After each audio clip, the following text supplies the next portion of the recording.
Quand on crie à la restriction, on ne parle pas de philosophie abstraite. On parle très concrètement de lois qui encadrent les salaires, les contrats de travail, l'égalité femmes-hommes. Et bizarrement, ceux qui hurlent le plus fort ne sont presque jamais payés au SMIC. La vraie question n'est pas plus ou moins de liberté. Liberté pour qui exactement? Pour tout le monde, pour chaque individu. Si c'est pas la liberté de chacun, c'est plus une liberté. C'est un passe-droit distribué par l'État à ceux qu'il choisit. Très bien. Alors prenons un cas simple.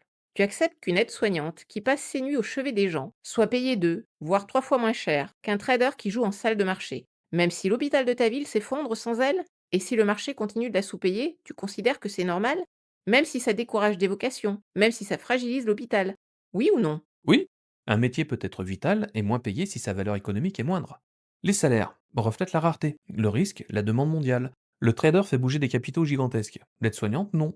Le prix est un signal, pas un jugement moral. C'est toi qui veux le remplacer par ta propre échelle de valeur. Voilà.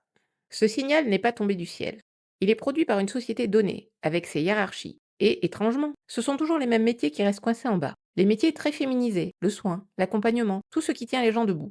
Tu appelles ça neutralité, mais c'est juste un ordre social, qui se fait passer pour une loi naturelle. Ou alors, ils reflètent les choix de millions de personnes. Les études qu'elles font, les métiers qu'elles prennent, le temps partiel, les arrangements familiaux.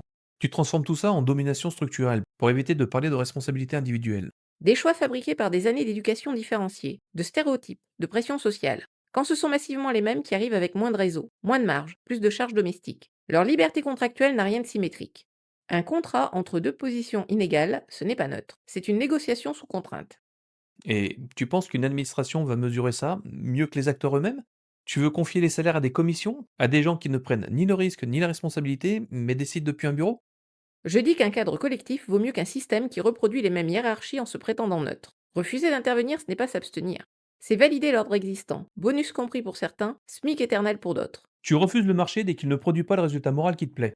Au bout du compte, c'est l'État qui tranche. Tu remplaces des rapports de pouvoir dispersés par un pouvoir centralisé qui décide ce que vaut chaque métier pour tout le monde.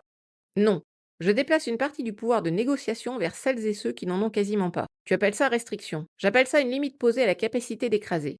La vraie question n'est pas y a-t-il des règles? La vraie question c'est à qui profite l'absence de règles? Tu continues à confondre inégalité et injustice. Qu'il y ait des écarts de salaire persistants ne prouve pas qu'il y ait oppression. On peut trouver ça moche, sans prétendre qu'il y ait un système organisé et complotant contre les femmes. Non.